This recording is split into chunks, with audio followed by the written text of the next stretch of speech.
What's up, guys? So I recently ran into this issue in macOS 13 where it doesn't let me screen share any show for my friends, or it doesn't capture the audio. Basically, what you're going to want to do is head on over to the Finder app. On the top of the screen, go to the Go command and go to folder.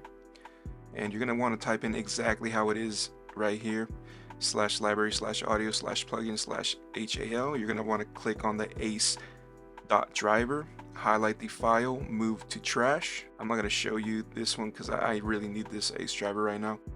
And you're going to want to head over to the Rogue Amoeba and download the Airfoil app. You can buy it if you want, but I'm going to go ahead and download it for free. Once you've installed the zip file and everything, you're going to want to quit Discord and restart your PC.